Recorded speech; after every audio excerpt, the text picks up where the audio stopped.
পৃথিবীর কোন অঞ্চলের মানুষের এই দুঃসাহস থাকা উচিত না যে বাংলাদেশের মানুষকে ধর্মীয় সম্প্রীতি শিখাতে আসবে। আপনি পৃথিবীর পূর্বে এবং পশ্চিমে, উত্তরে, দক্ষিণে যেদিকে যান দেখবেন মুখে সংখ্যালঘু সংখ্যালঘু জিকির করা মানুষরা কিভাবে সংখ্যালঘুদেরকে উকুলের মতো টিপে টিপে মারে। পশ্চিমারা দেখবেন সংখ্যালঘু সংখ্যালঘু জিকির শোনায় আমাদেরকে। ওদের ওখানে মুসলমানরা কেমন আছে একটু খোলা খোঁজ খবর নিয়ে দেখেন। ওই দেশে থাকা মুসলমানদের থেকে খবর নেন যে তোমরা কেমন আছো, মসজিদে আজান দিতে পারো কিনা, মন চাইলে একটা মসজিদ খুলতে পারো কিনা। অথচ আমার এদেশে খ্রিস্টানরা তাদের ধর্ম পালন করছে, হিন্দুরা তাদের ধর্ম পালন করছে, মুসলমানরা পারলে তাদের সম্প্রীতি দিচ্ছে, পারলে পাহারাদারি করছে তাদের মন্দির যাতে হামলা শিকার না হয়। এটা সেই দেশ। এদেশের মানুষকে এই সেকুলারিজম গিলায়া ওই ট্যাবলেট খাওয়াইয়া আমাদেরকে মানুষ বানানোর প্রয়োজন না। আমরা আগে থেকে মানুষ আছি আলহামদুলিল্লাহ। বরং সংখ্যাগরিষ্ঠ মানুষ এদেশের ধর্মপ্রাণ। হিন্দুরাও ধর্মপ্রাণ, মুসলমানরা ধর্মপ্রাণ। হিন্দুরা তাদের ধর্মে, মুসলমানরা তাদের ধর্মে ধর্মপ্রাণ।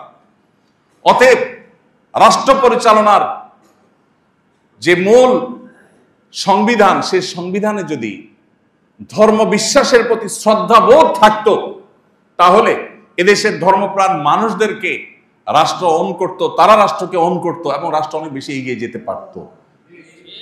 24-এর এই পরিবর্তনের পেছনেও আপনারা জানেন যে এদেশের ধর্মপ্রাণ মানুষদের কি পরিমাণ অবদান আছে। সেই আবু সাইদের ফেসবুক ওয়ালে যদি আপনি যান, আপনি তার লাইনে লাইনে দেখতে পাবেন কতটা ধর্মপ্রাণ সে ছিল। এভাবে একটা একটা করে আপনি যদি দেখেন, অগণিত মাদ্রাসার ছাত্ররা এখনো তাদের চোখ নাই, হাত নাই, পাও নাই, তারা হসপিটালের বেডে কাতরাচ্ছে। আমি পত্রিকার কোনো পাতায় দেখিনি তাদের অবদানকে শ্রদ্ধার সাথে উল্লেখ করতে, কিন্তু হসপিটালের বেডে বেডে গিয়ে আমি নিজের চোখে দেখেছি তাদের কষ্টগুলো।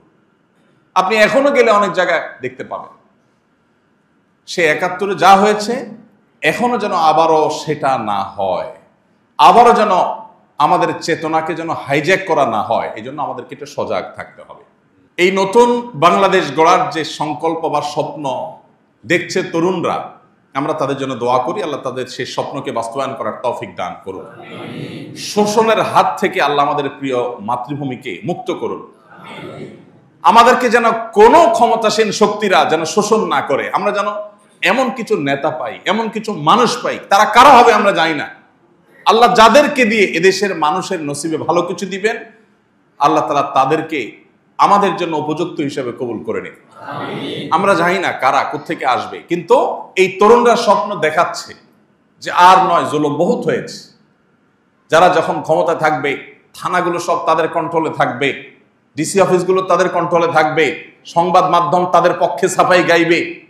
এই তেল মারামারি বহুকাল চলেছে এদেশে, এদেশকে ধ্বংস করেছে এরা।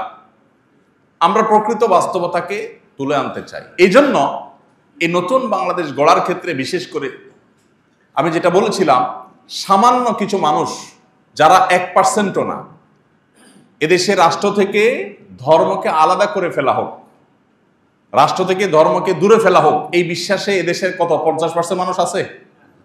10%? একটা অবাক করা বিষয় কি জানেন? এই জনগণের চেতনা চেতনা বলে জিগির করা পাবলিককে যদি বলেন যে একটা গণভোট দেন, এরা মরে যাবে, কোনোদিন গণভোট দিবে না। কারণ গণভোট দিলে এরা জানে যে এদেশের ধর্ম, বর্ণ, দল, মত নির্বিশেষে সকল মানুষই ধার্মিক। এদেশে হিন্দুরাও ধার্মিক, মুসলমানরাও ধার্মিক। ধর্ম বিযুক্ত বা ধর্ম মুক্ত সংবিধান এটা এদেশের মানুষ চায় না। আমরা শুধুমাত্র মুসলমানদের কথা বলছি না, আমরা বলতে চাই যে আমাদের সংবিধানে এমন কোন ধারা, উপধারা যদি থাকে যেটা এদেশের মানুষের ধর্মীয় এবং সামাজিক মূল্যবোধের পরিপন্থী, তাহলে সেটা অটোমেটিক বাতিল হতে হবে। এই যে ধর্মীয় মূল্যবোধের পরিপন্থী হলে বাতিলের কথা বলেছি, এখানে আমি ইসলামিক মূল্যবোধ শুধু বলিনি। কোন ধর্মের মানুষের ধর্মীয়, এদেশে যত ধর্মের মানুষ বসবাস করে, কোন ধর্মের মানুষের ধর্মীয় মূল্যবোধ পরিপন্থী কোনো কিছু বাস্তবায়ন থাকতে পারবে না। কোনো আইন হতে পারবে না যে আইন কোন ধর্মের ধর্মীয় মূল্যবোধের পরিপন্থী। ঠিক একইভাবে পশ্চিমা সহ পৃথিবীতে যে সমস্ত মোড়ল অঞ্চলগুলো আমাদেরকে তাদের দাস বানায় রাখতে চায়, কিছু লোন দিয়ে, কিছু ধার দেনা দিয়ে, কিছু আইডিয়া দিয়ে, কিছু টেকনোলজি দিয়ে তারা আমাদেরকে গোলাম বানাতে চায়, তাদের গোলামির ফাঁদে যেন আমরা পা না বাড়াই।